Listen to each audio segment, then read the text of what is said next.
sunshine. Good morning. Well, walaupun aku nggak tahu aku akan upload ini pagi-pagi atau siang atau malam, tapi karena aku record ini pagi-pagi, so good morning.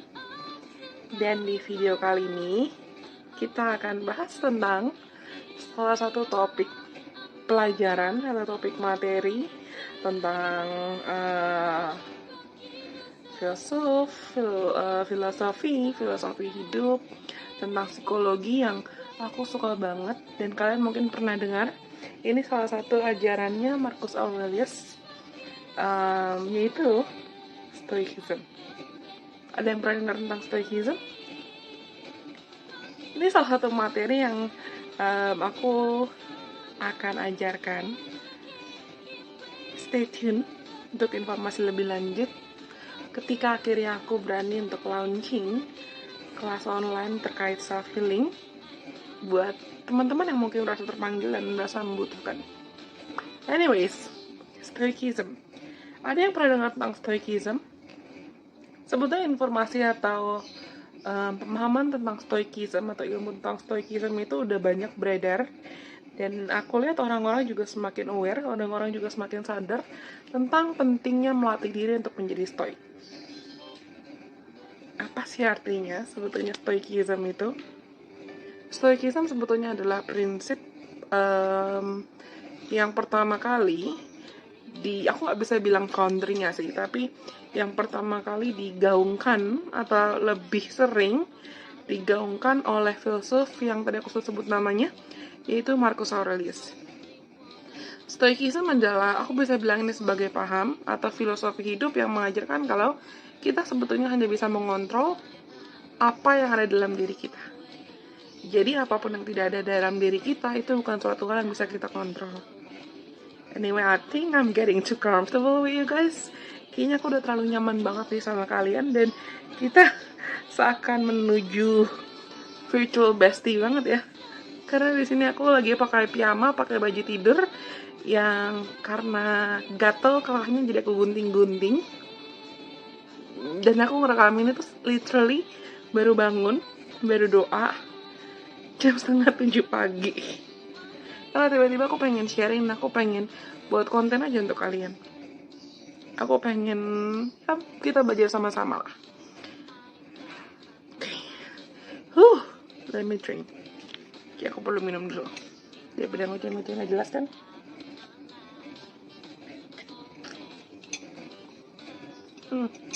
Sambil buka contekan. Nah, Marcus Aurelius itu menyatakan kalau kita hanya bisa mengontrol apa yang ada dalam diri kita. Itu contohnya apa aja sih? Yang bisa kita kontrol berarti hati kita, emosi kita, mindset kita, pola pikir kita, bagaimana cara kita memandang orang lain, atau bagaimana cara kita bereaksi.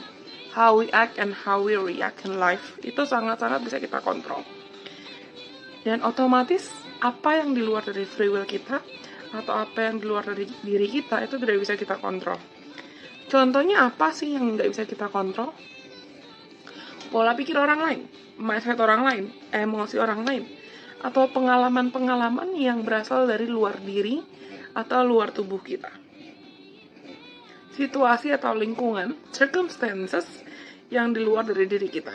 Perilaku orang lain, feedback orang lain, itu tidak bisa kita kontrol. Tadi aku tersebut tidak, I guess I've mentioned about it. Free will orang lain, pikiran orang lain, isi hati orang lain itu tidak bisa kita kontrol.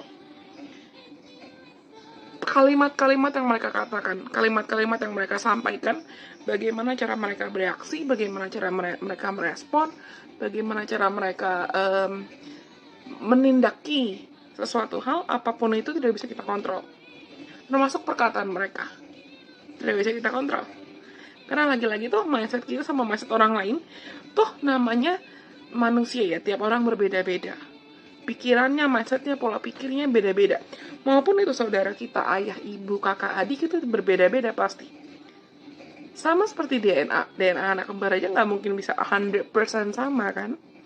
Begitu juga dengan apa yang sebetulnya ada dalam hati kita dan apa yang ada dalam diri orang lain juga bisa kita komunikasikan, Dan memang penting untuk kita komunikasikan secara asertif supaya bisa ketemu titik temunya. Tapi kita nggak akan pernah bisa memaksakan untuk bisa selalu selaras atau align sama orang lain since the beginning atau dari awal.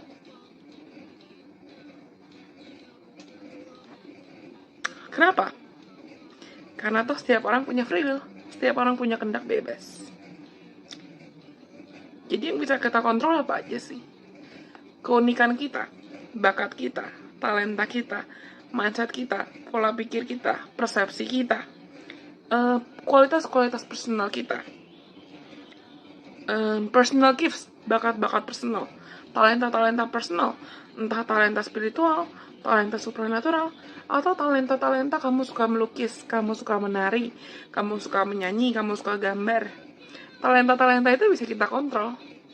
Atau kemampuan kita untuk menyampaikan pesan, menyampaikan isi hati kita, public speaking, atau berinteraksi dengan sesama sekitar kita, atau berinteraksi dengan diri kita sendiri. Intrapersonal and interpersonal communication itu bisa kita latih juga. Lalu, kemampuan kita untuk mengelola emosi. I've always called it as our ability to persevere. Kemampuan kita untuk menghadapi suatu masalah, merespon suatu masalah, kemampuan kita untuk bisa tetap kuat dalam masalah ketika kita menghadapi atau dihadapkan dengan masalah. Lalu kemampuan kita untuk surrender atau berserah. Berserah bukan berarti menyerah. Lalu kemampuan kita untuk percaya pada divine timing, percaya pada waktunya Tuhan, percaya pada waktunya semesta, percaya pada rencananya semesta. Dan aku sudah bilang di awal, emosi kita, pikiran kita, mindset kita bisa kita kontrol. Kenapa? That's on the inside. Itu ada dalam diri kita, bukan ada di eksternal diri kita. Lalu efforts kita atau usaha kita dalam menjalani hidup itu bisa kita kontrol. Our thoughts, our minds, itu bisa kita kontrol.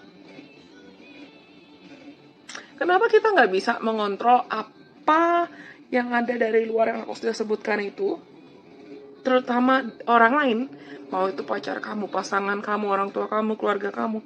Kalau kamu tidak bisa komunikasikan itu, dan jatuhnya kamu memaksakan kehendak kamu, itu jatuhnya sama aja kamu memaksakan ego kamu. Dan ketika kita memaksakan diri kita untuk mengontrol segala hal, itu akan sangat dengan mudah bisa membuat kamu merasa kelelahan, exhausted.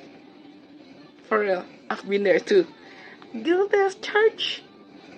Semoga kedepannya nggak bisa dan nggak akan ngulangin kesalahan yang sama lagi. Dan semoga teman-teman yang lagi nonton ini dan lagi belajar di sini, ataupun nanti kamu terpanggil dan tertarik untuk mengikuti kelas healing atau mengikuti kelas online atau any kind of services yang mungkin nanti ke depannya at divine timing, pada waktu Tuhan yang tepat, aku bisa mulai provide step by step. Stay tuned.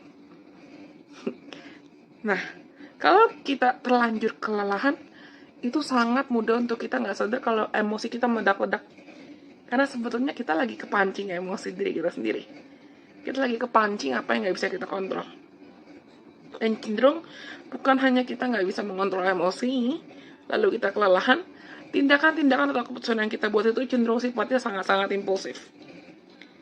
Dan segala hal impulsiveness, aku bisa bilang impulsiveness yang kita rasakan itu nantinya sangat-sangat dengan mudah bisa mengarahkan kita atau leading us to more pain, more sufferings, more frustrations, atau bahkan memicu bukan hanya rasa frustrasi, emosi, rasa kita marah, atau pancingan-pancingan isu-isu kesehatan mental apapun seperti depresi, atau kamu punya isu anxiety, atau isu-isu kesehatan mental lain karena kamu nggak bisa ngontrol how should I call it, the rage, the emotions, atau pikiran-pikiran kamu, atau hal atau realita yang sebetulnya nggak perlu kita kontrol dan nggak perlu kita paksakan untuk bisa mengontrol segala hal.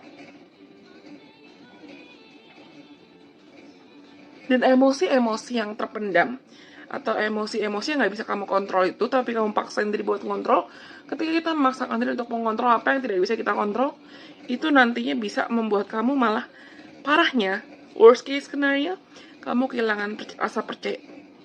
Kamu kehilangan rasa percaya sama dirimu sendiri, kamu kehilangan rasa percaya sama mungkin Tuhan, semesta, orang-orang sekitar kamu, dan itu parah banget loh. Parah banget dampaknya kalau sampai kita kehilangan rasa percaya sama diri kita sendiri, atau kita kehilangan rasa percaya sama teman-teman kita, sahabat kita, atau keluarga kita, atau ya worst case scenario kita kehilangan rasa percaya sama Tuhan, sama semesta, apapun agama yang percayaan kamu, itu dampaknya bisa parah banget. Kenapa aku bilang bisa parah banget? Jatuhnya malah bisa memicu krisis identitas dalam hidup kamu, dalam diri kamu. And if you want me to be honest, I've been there too. I've done that too. Aku pernah tiba di titik itu. Jauh sebelum aku terbangkit secara spiritual. Hasilnya seperti kehilangan arah. Aku kayak nggak tahu aku siapa dan aku mau apa. Nah, karena pada dasarnya kita cuma bisa kontrol diri kita sendiri, kita bisa loh sebetulnya melatih diri kita untuk belajar memprioritaskan diri kita dalam segala situasi. Ketika kita belajar untuk mencintai diri kita sendiri dan memprioritaskan diri kita dalam segala situasi, itu bukan artinya kita egois, tapi artinya kita belajar untuk mengetahui and setting boundaries, menciptakan batasan, supaya kamu tahu apa yang bisa aku lakukan, apa yang bisa aku kontrol, dan apa yang tidak bisa aku kontrol, apa yang bisa aku terima, apa yang bisa aku tolerir, apa yang bisa aku kompromi, dan mana yang tidak. Karena itu artinya kamu juga udah mulai belajar untuk mengenal dirimu sendiri, mengenal kebutuhan kamu, dan mengenal apa yang kamu percayai. Dan itu adalah titik awal, aku yakin. Ketika kita mulai melatih diri kita untuk menjadi pribadi yang stoik, itu adalah titik awal dimana kamu juga sebetulnya mulai belajar untuk menghargai diri kamu secara utuh, mencintai diri kamu secara utuh, dan kamu mulai belajar untuk menerima segala bentuk kekurangan dan kelebihan kamu secara utuh, secara menyeluruh. Karena banyak di antara kita yang punya tendensi kita kabur dari luka, gampang banget untuk kita kabur dari luka, gampang banget untuk kita berusaha untuk menghindari luka, sebetulnya karena kita takut untuk terluka. Padahal di balik luka, di balik kecewa itu kita bisa belajar, dan kita bisa menghargai makna bahagia. Kita bisa menghargai makna dari our strengths, bukan hanya takut pada weaknesses.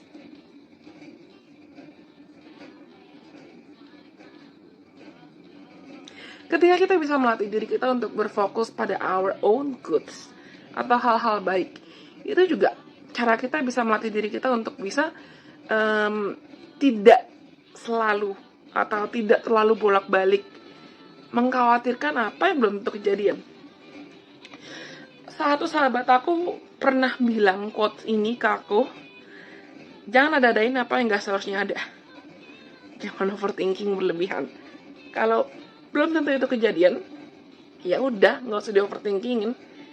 Unless you talk it out, unless kamu omongin, kecuali kamu sampaikan atau kamu pikirkan dan kamu unless kamu sampaikan, kecuali kamu sampaikan, kamu omongin, kamu elaborate, kamu jelaskan, entah ke orang tua, ke keluarga, ke pasangan kamu, atau ke siapapun terkait kekhawatiran kamu, supaya kalian berdua atau kamu dan pihak-pihak lain yang terkait dalam situasi apapun yang sedang kamu hadapi bisa komunikasi dengan jujur, komunikasi dengan terbuka.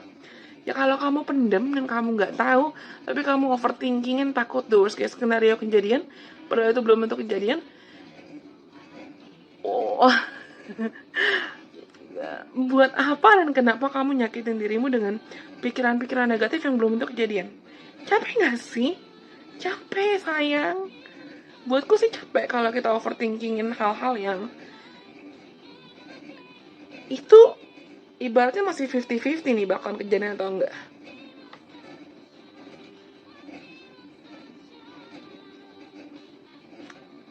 Aku punya beberapa tips yang mungkin bisa teman-teman mulai latih.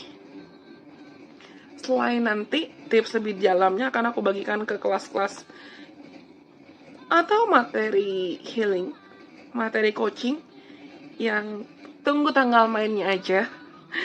ketika aku sounding tentang informasi ini. Tapi tips yang pertama adalah learn to detach. Belajar untuk mampukan dirimu bisa, aku bisa bilang taking control atau setting boundaries, detach dari masalah hidup kamu, detach dari apapun kemelekatan yang mungkin kamu miliki. Detaching itu menurutku sama artinya dengan we stop obsessing. Kita berhenti untuk terlalu terobsesi pada hasil atau terobsesi pada satu hal. Entah itu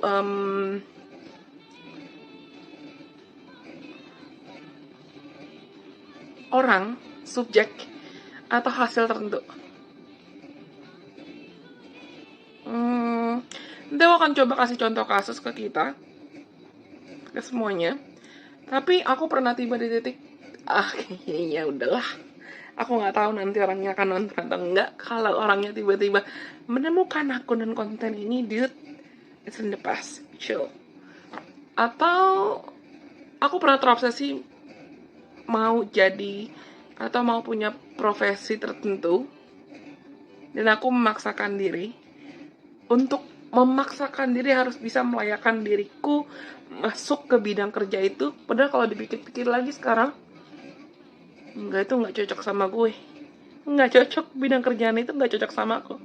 Dan aku juga pernah terobsesi memaksakan diri, aku suka sama orang, aku tertarik sama orang, padahal kalau dipikir-pikir lagi sekarang, orang itu nggak cocok sama aku, gitu loh.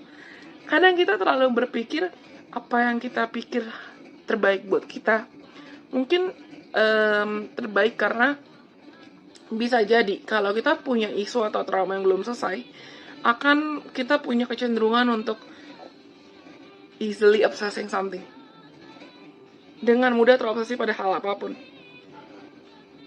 Yang sebetulnya aku sering bilang tentang ini, apa yang kita tarik untuk masuk dalam hidup kita itu sebetulnya adalah cerminan atas frekuensi kita saat itu. Aku gak bisa bilang kalau kita lagi love vibration atau lagi di titik terendah, kita gak bisa manifesting.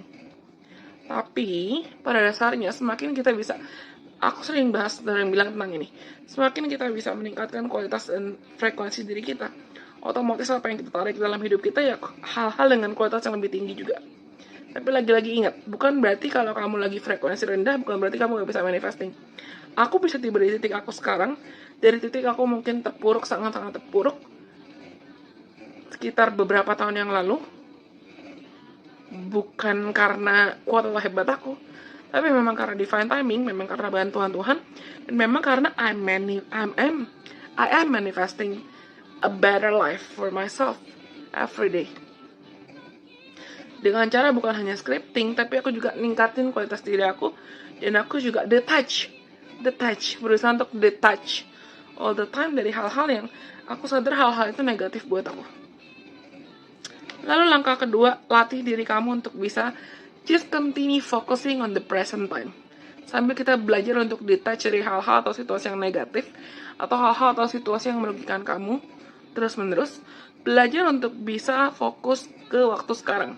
Kayak aku bilang tadi, misal gini, kalau kita terlalu khawatirin, misal kamu pengen buat akun YouTube, atau kamu pengen jadi YouTuber, atau kamu pengen jadi content creator, tapi kamu terjebak pada masa lalu. Misalnya kamu pernah coba ini, terus kamu nyoba ini, kamu nyoba itu, tapi kamu dikritik oleh keluarga kamu, atau kamu mau coba ini, tapi kamu takut kamu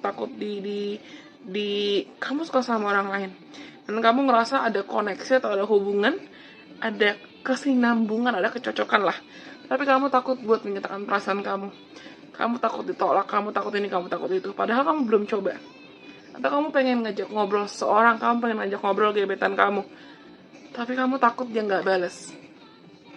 Terus kamu mikir, aduh dia nggak balas kenapa? Dia lagi ngobrol sama siapa? Nanti aku akan input kalau bisa gambar tanda tanya di sini. Emoji, confused, ya. Kalau kamu terlalu sibuk menjebak dirimu sendiri dengan luka atau trauma di masa lalu, atau kekhawatiran atas apa yang belum terjadi di masa depan, sama aja kamu nyiksa dirimu sendiri. Ibaratnya it hasn't happened, atau it already happened. Kalian ada yang pernah dengar tentang teknik meditasi Ho'oponopono? aku pernah sharing tentang meditasi Ho'oponopono juga.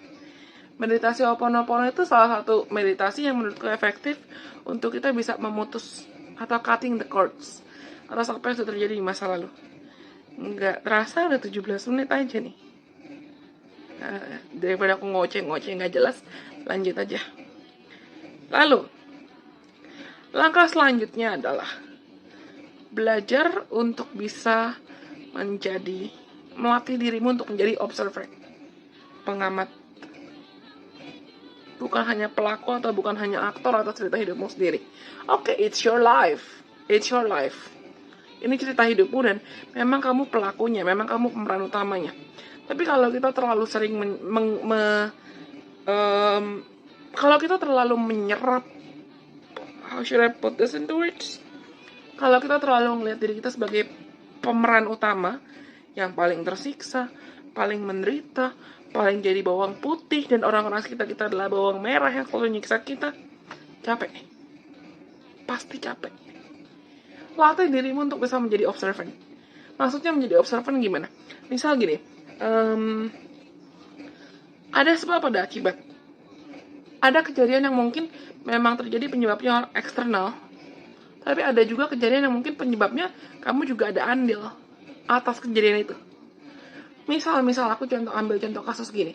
Aku pernah dibully, dan aku sadar sebetulnya saat aku dibully dulu, entah itu zaman sekolah atau zaman kuliah, sebetulnya adalah karena aku kesulitan untuk menyampaikan diri, kesulitan untuk menciptakan batasan, karena aku kesulitan untuk bilang tidak, aku kesulitan untuk menolak. Sekali aku sayang sama orang, sekali aku nggak tegaan sama orang, aku kasih semuanya sama orang lain.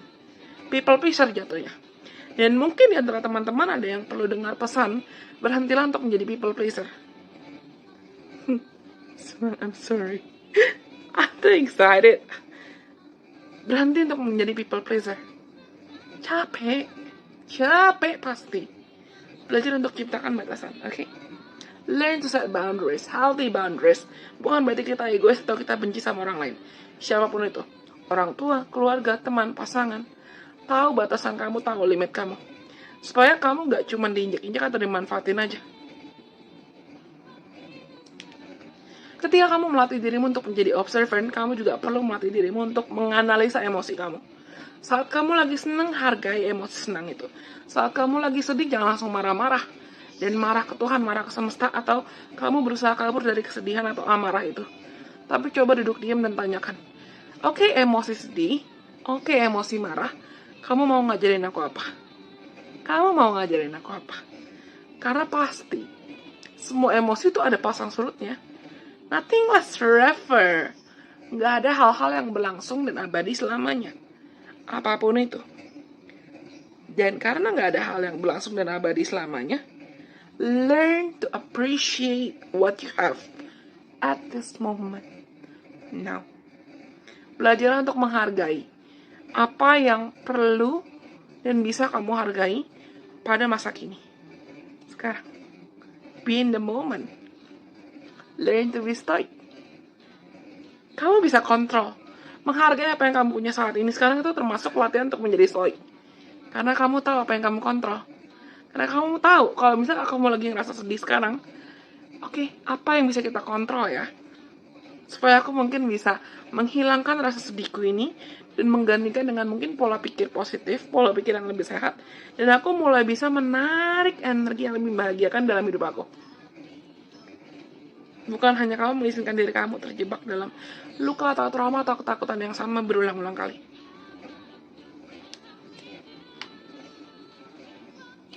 Ini ada lagu yang lagi aku play, sebetulnya nggak tahu beneran atau enggak sih.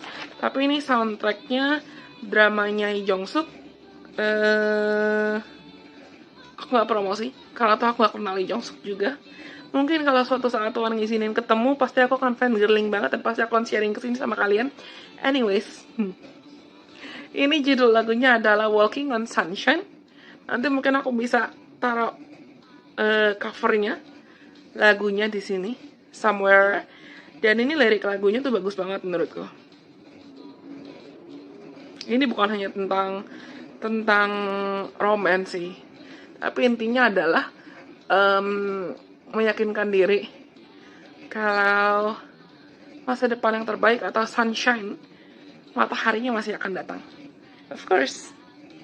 Wah, dan pas aku lihat kameranya 2121. Okay. I guess that's all for now. Aku rasa cukup sekian video yang bisa aku rekam dan aku bagikan buat teman-teman kali ini.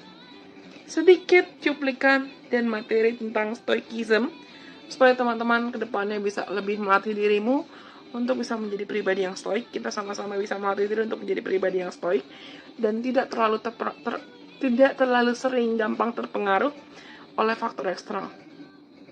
I have faith in you guys. Ketika kita melatih diri untuk mempraktikkan stoicism, percaya sama aku, you will feel your life getting a whole lot better. Anyways, aku rasa cukup sekian video untuk kali ini. Tunggu informasi lebih lanjut terkait apapun. Ya. I'll see you when I see you. Bye-bye. God bless. I love you guys so much.